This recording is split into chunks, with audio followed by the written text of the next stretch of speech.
Édouard, ça fait plaisir de te retrouver pour cette tourbi et torbi. Bonjour Eric. Presque dans les temps. Bonjour Édouard. Oui, On avait annoncé qu'on parlerait fête religieuse du mois de mai. Euh, et, euh, et donc, je te proposais qu'on en parle aujourd'hui, parce qu'il y a plusieurs, ce qu'on appelle les ponts de mai, dont certains sont religieux. Certains ne le sont pas, mais certains le sont. Et je voulais que tu nous en parles, puisque je pense que c'est un mystère pour beaucoup de Français qui profitent, avec bon sens, des fêtes du mois de mai, mais ils n'en connaissent pas forcément la signification.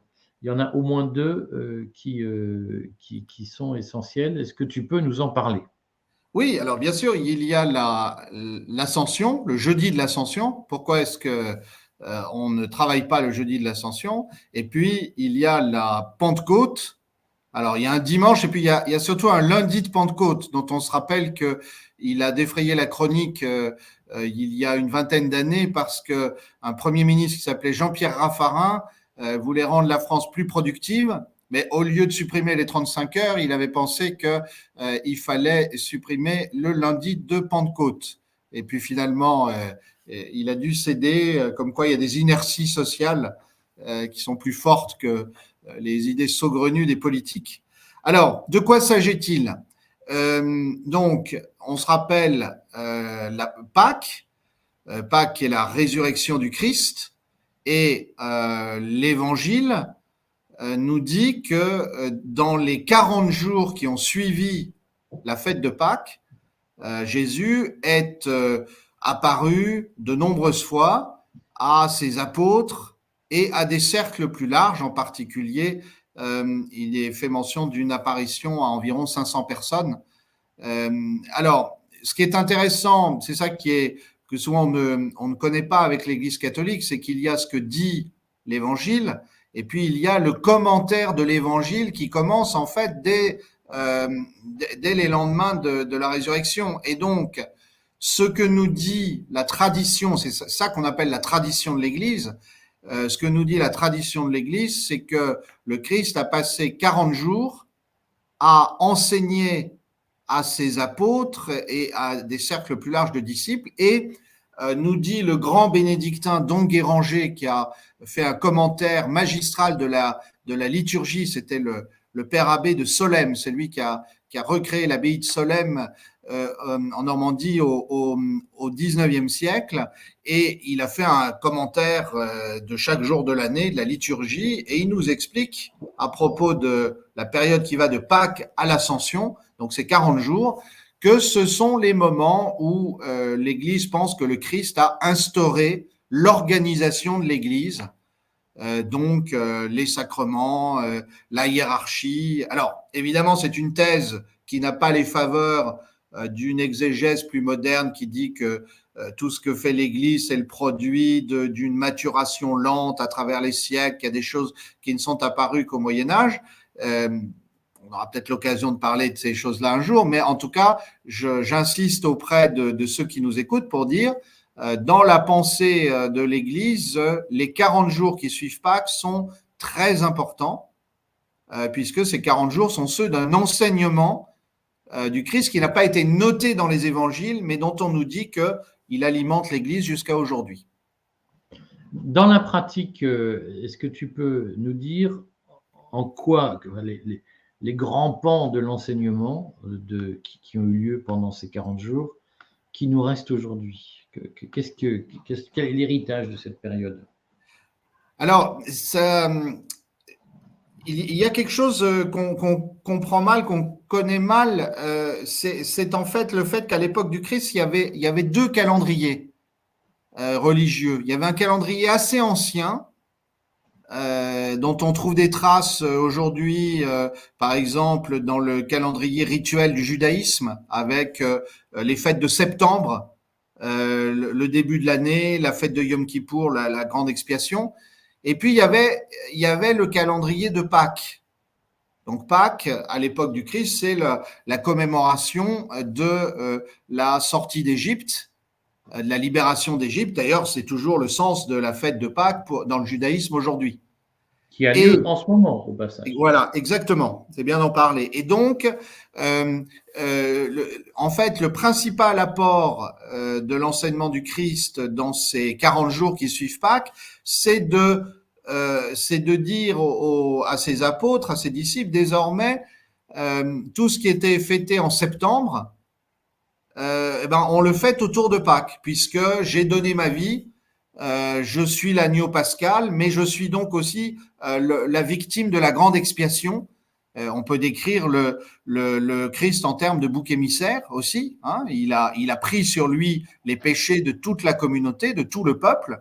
Et donc, alors, on va dire, c'est des histoires, enfin, c'est des trucs d'historiens, d'exégètes. Non, c'est une révolution religieuse. C'est-à-dire que le Christ amène à ce qu'aujourd'hui, le calendrier chrétien soit centré sur Pâques et sur le printemps, alors qu'on voit bien que il y avait un calendrier plus ancien qui était plus lié à l'automne, la fin de la moisson, les vendanges, et donc le Christ a changé cela.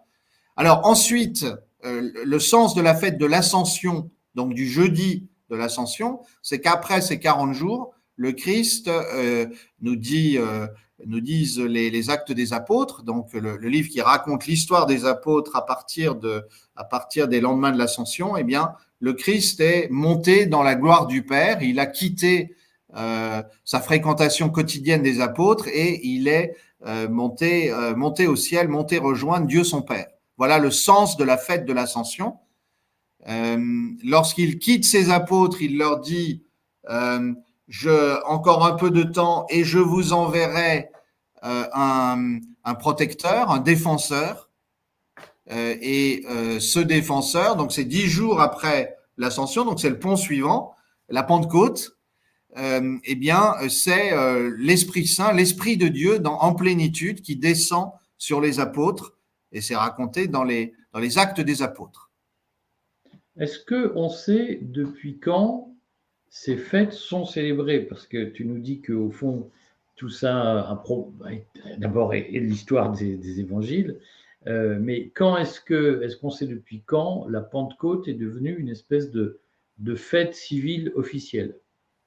Alors, il y a deux choses. Il y a d'abord le fait que la Pentecôte, dans le judaïsme de l'époque du Christ, c'était une fête 50 jours après Pâques, et ça correspond à ce qui est raconté dans l'Ancien Testament, puisque les Hébreux quittent l'Égypte. Donc ça, c'est le passage de la mer Rouge. Le pharaon qui est englouti dans la mer Rouge, Moïse qui, grâce à l'aide de Dieu, mène les Hébreux de l'autre côté. Donc ça, c'est Pâques.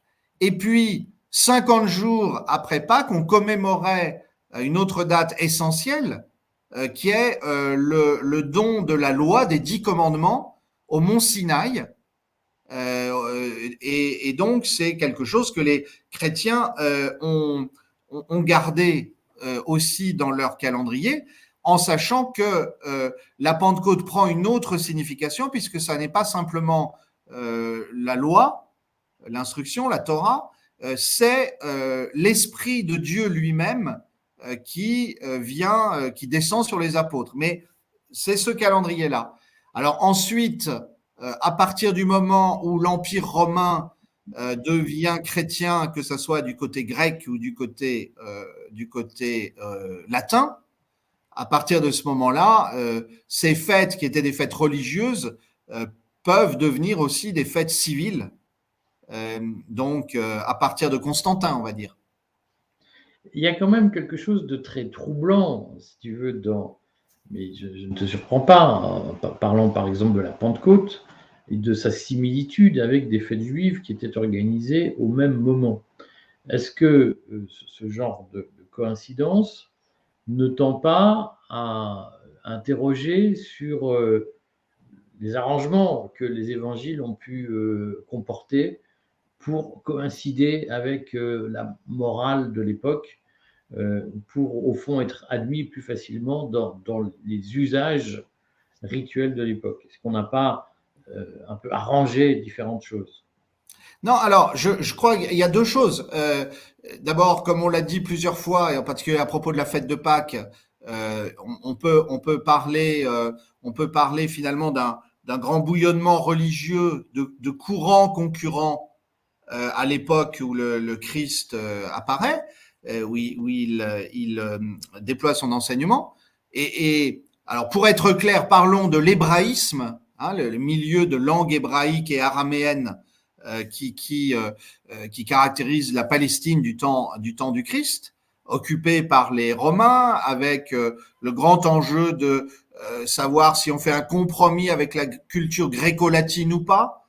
Voilà, ça c'est les vrais débats de l'époque. Et dans ce cadre-là, il y a des fêtes qui sont célébrées par les différents groupes.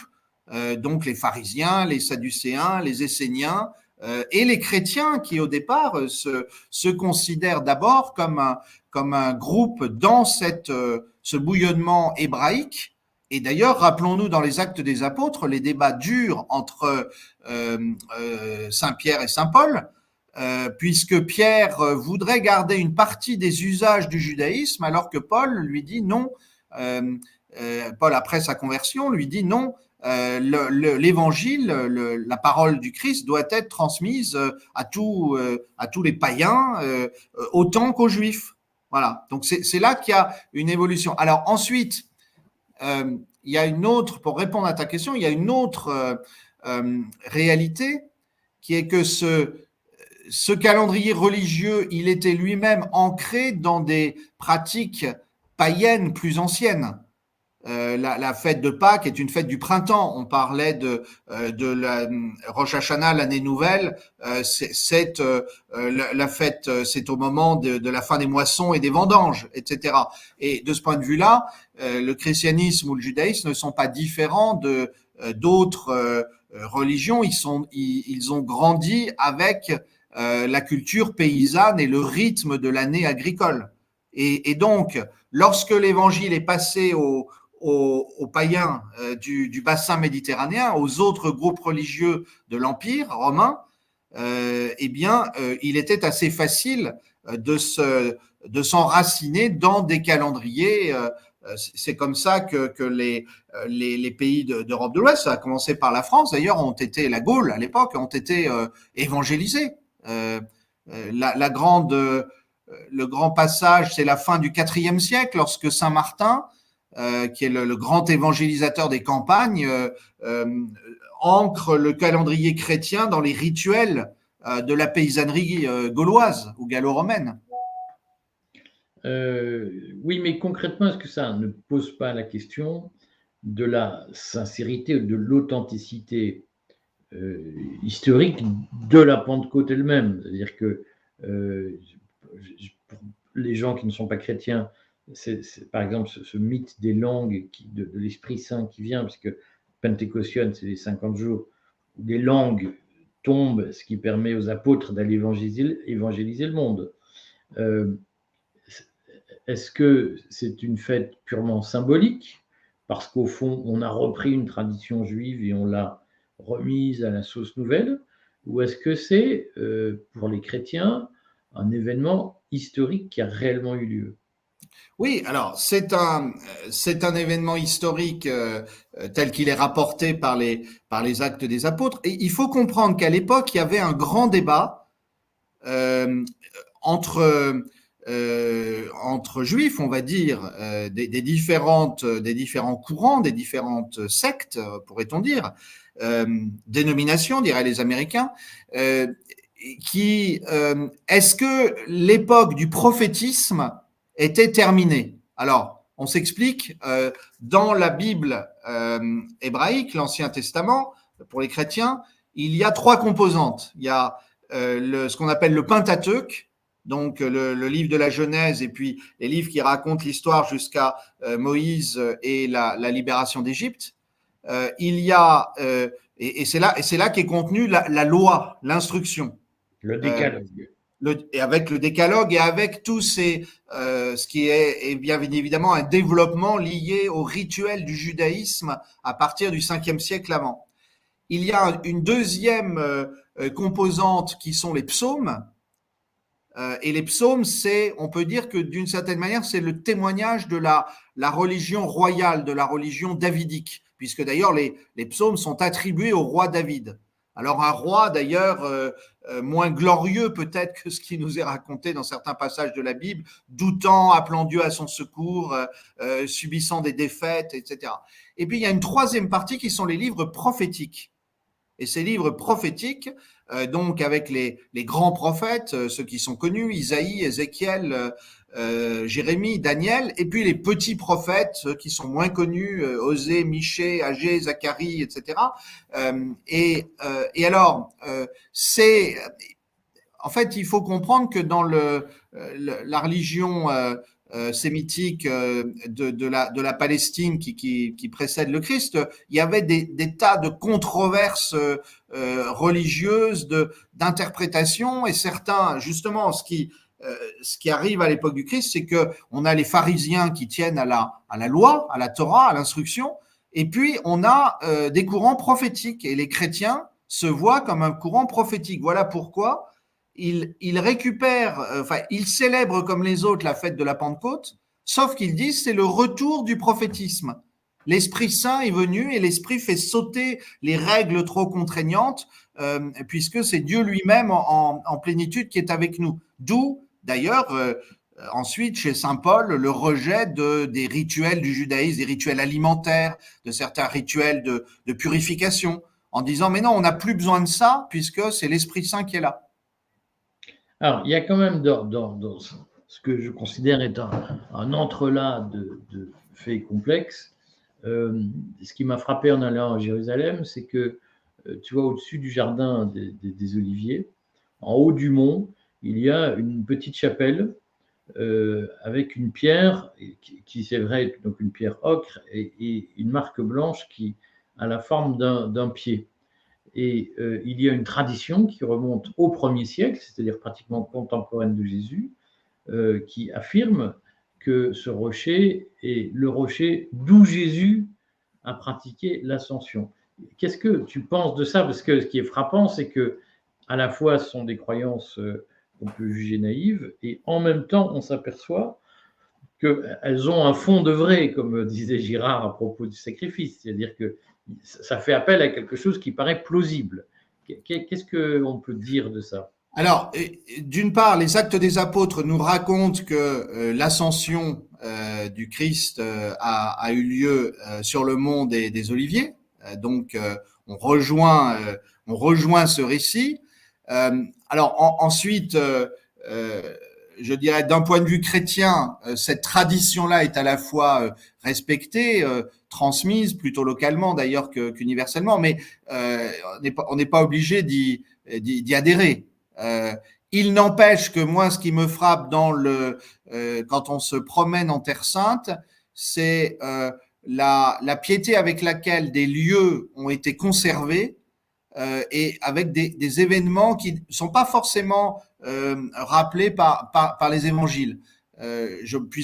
Soyons en pleine actualité.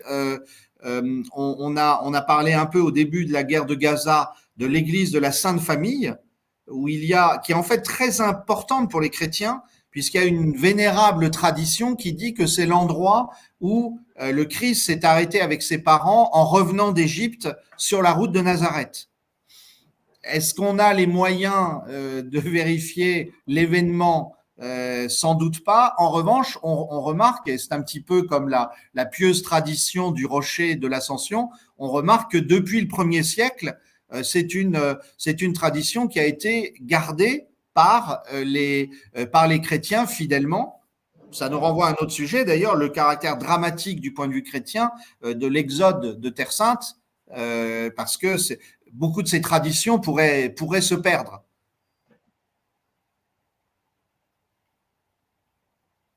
Allô? Oui. Je ne te voyais plus. Bon, donc, le calendrier, c'est le jeudi de l'Ascension, le lundi de la Pentecôte, et ensuite… Le dimanche, le 50e jour, c'est le dimanche, en fait. Mais on fête le dimanche et le lundi. Alors, ensuite, ça dépend selon les pays. Et en Europe occidentale, on a fêté le lundi de la Pentecôte à pas mal d'endroits très tôt au Moyen Âge. De même qu'on oublie que la fête de Pâques au Moyen Âge, avant le Moyen Âge, même dans l'Antiquité, la célébration durait une semaine. Comme la Pâque juive. Le dimanche de Pâques et les 6 jours qui suivaient. Au-delà de la Pentecôte commence, j'allais dire, l'ère des premiers chrétiens, c'est-à-dire que oui. on ferme au fond la période proprement dite christique et on commence à rentrer dans un nouveau monde. Ça ressemblait à quoi la vie des premiers chrétiens, ceux qui se sont retrouvés le lendemain de la Pentecôte à se dire mais j'ai connu Jésus, l'enseignement de Jésus, et je vais le perpétuer. Est-ce qu'on sait à quoi ça correspondait, cette vie de la communauté? Alors, ce que nous décrivent bien les Actes des Apôtres, c'est comment la vie de cette communauté, au départ, elle reste centrée sur le temple de Jérusalem. Et en particulier, il nous est dit que les apôtres et d'autres vont régulièrement prier au temple, enseigner au temple. Ensuite, il y a un raidissement des autorités sacerdotales de Jérusalem et qui ont tendance à arrêter, emprisonner les apôtres ou leur interdire d'enseigner. Et on a un moment où dans les années 30, où la persécution s'intensifie et où effectivement il y a un exode d'une partie des chrétiens hors de Jérusalem. Alors ces chrétiens-là se retrouvent un peu dans la situation des Juifs en exil après la prise de Jérusalem au VIe siècle. Ils doivent perpétuer le culte sans avoir accès au temple. Mais ils approfondissent aussi l'enseignement du Christ selon lequel il est lui-même désormais le vrai temple et que le temple de Pierre de Jérusalem n'est qu'un bâtiment, mais qui ne peut pas être le centre religieux. Voilà. Donc c'est comme ça que ça se développe. On pourra reparler. Je pense que ça vaut la peine de parler des Actes des Apôtres dans le détail, et de parler aussi de l'enseignement de saint Paul, et des débats entre Paul, Pierre, Jean, Jacques, sans faire de mauvaises plaisanteries, puisque ce sont les prénoms, mais parce que c'est assez passionnant sur l'origine du christianisme. Et puis, il faudra aborder aussi un sujet, à mon avis, qui est très controversé aujourd'hui dans l'Église, qui est la date à laquelle les évangiles ont été rédigés. Bon, écoute, on a du pain sur la planche.